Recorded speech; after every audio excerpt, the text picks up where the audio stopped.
don't you hate it when someone just tells you, shh, don't talk. You're not allowed to talk anymore. Your opinion doesn't matter. Like in an argument or like in a meeting or like some workplace. I hate that, okay, right? Like I hate when someone tells you you're not allowed to talk, your opinion is invalid, you know, your opinion, your thoughts are not welcomed or wanted here, and they're just completely wrong. And I feel like that's been some of the sentiment for a lot of the world, in different spheres of influence, right? If it's not media, if it's not YouTube, if it's not the workplace, it could be Twitter. And Twitter has, in my opinion, it's seen some of this stuff where, you know, people have been silenced. Who cares what they think? I don't like the fact that they are feeling silenced. Why? Because if they could get silenced for their thoughts and beliefs, then I can be silenced for my thoughts and beliefs. And I don't think anyone wants that. I don't care how combative or contrarian they are. There strides a fine line, right, between like hate speech or racist remarks or whatever, and there's some thinking that has to do with that. But for the most part, we should not be thinking that someone with an opposing point of view is an enemy, or someone with an opposing point of view is threatening. That is completely different. Like a threat is different from an opposite point of view. And I think what we've done in the last few years here is that we've convoluted that mess, and now that thing is spilling out onto social media. And what happens then when we silence someone's speech is that there is a silencing of degradation of the person, of the human in general. And so I'm so happy that Elon Musk bought Twitter for $44 billion.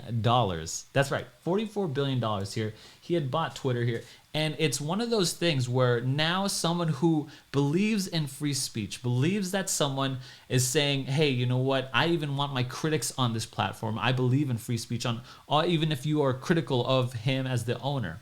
Now, do I have faith in one person? No, there's only one person. It's not Elon Musk that I have faith in, okay? But it seems to me that he has a proven record of taking a stance on free speech and the right to free speech for someone, compared to the decisions that has been being made regards to individuals before with the people in charge, right? Before with the people in charge, the board, the previous board or whatever, they were the ones, or at least, you know, from them ultimately, they were the ones calling the shots, making this happen, where several people from a different political party than theirs or viewpoint than theirs were silent. And who cares? You shouldn't want that on either side, because there's at some point the other party is going to be in charge, and they're going to want to silence you, and we should not want any of that. There should be room for free discourse. And so, do I have faith in one person? No, not Elon Musk, but I do like that he is a proponent for free speech. That has succeeded, at least by several news outlets. This one's from Bloomberg, in saying like, hey, he is going to acquire Twitter and take it private for $44 billion with the intention that we all assume is going to, you know, loosen up those, you know, weird, you know, shadow ban restrictions, those invisible hands trying to choke out opposing points of view. And I think that's very important. I think that's a big step towards where we can go. Do I think this is the end? Do I think he's going to save Twitter? No, I don't think that. I think there's a lot more work to be done as like the king of Twitter right now, that he can make the necessary changes. But I want to see him move into a spot where it's like Web3 based, like a more decentralized area.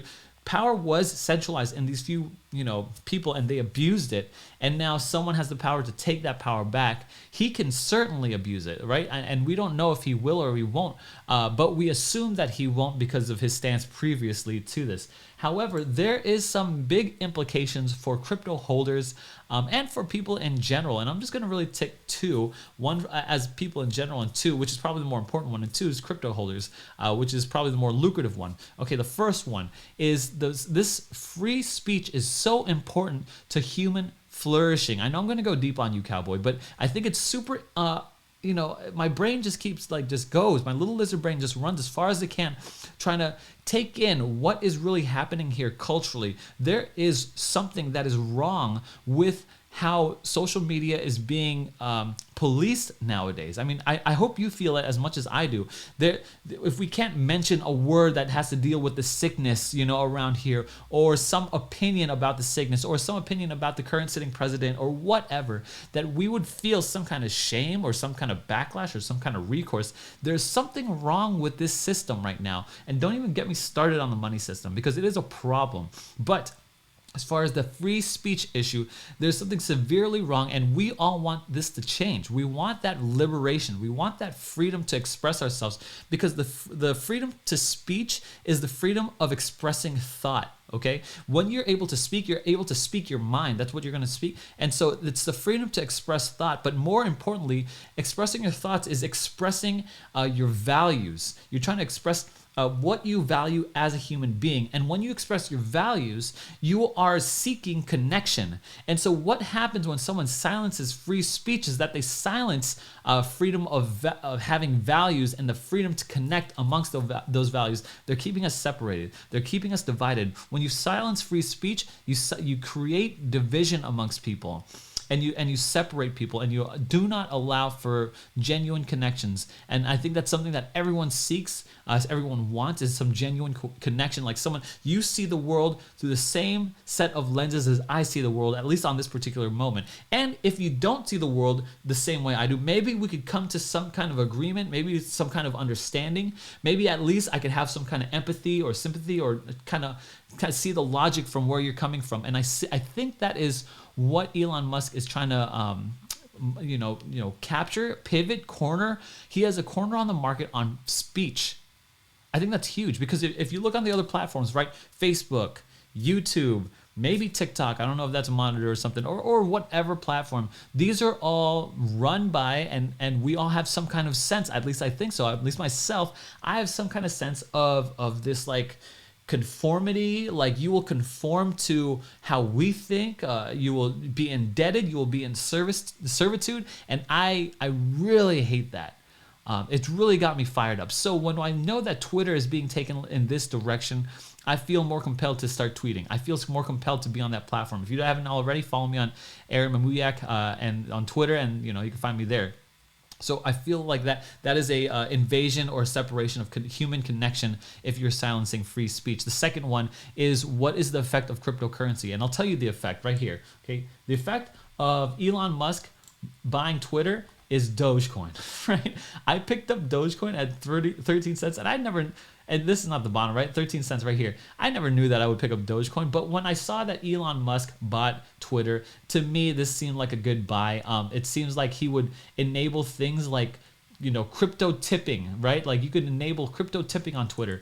You could enable all kinds of like NFTs, or trading, or sending and receiving money, different transactions. Like, there is a lot you can do here. With if you own the Rails for Twitter. So if you haven't already, go ahead and subscribe to or follow Aaron Mamuyak at Twitter. I would really appreciate that. And I'm always doing giveaways. Like, I just gave away $50 completely solely on Twitter. But yeah, I think that what we're looking here is someone who is a crypto proponent, who owns Bitcoin, who has companies that own Bitcoin, and I think that he could deploy some capital from the Twitter company pool and buy some Bitcoin, buy some Dogecoin. He's a proponent for those two things, and why wouldn't he integrate these two things into something like Twitter? If he's seeing this as the future, if he's seeing this as forward thinking, why wouldn't he do that? And why wouldn't we join and get on board? Buying Dogecoin is kind of like synonymous is buying Elon. He's saying it's for the people, and he's doing this for the people. So do I think he's doing this for money? I don't think so. I think he's doing this for legacy. I think he's got more money in the bank than we think he has, right? He's worth more than we think he is. And I think that Twitter he values more speech, freedom of speech, and freedom of sharing and exchanging values is on a human connection level than he would kind of trying to see some ROI. There's probably more upside in other investments to invest $44 billion in that are better than Twitter, but he chose Twitter for that reason because it's become a platform for the people. And I just wish Elon Musk the best. I hope that he does the right things for Twitter as the new head of company here. I would suggest that he go Web3 now. I would suggest that he go some kind of decentralized platform from Twitter. I'm not sure how you do that. I don't know. I'm not a genius. I'm just a lizard brain cowboy just trying to figure his way out in this world. Anyways, guys, thanks for watching. I'll talk to you guys in the next video.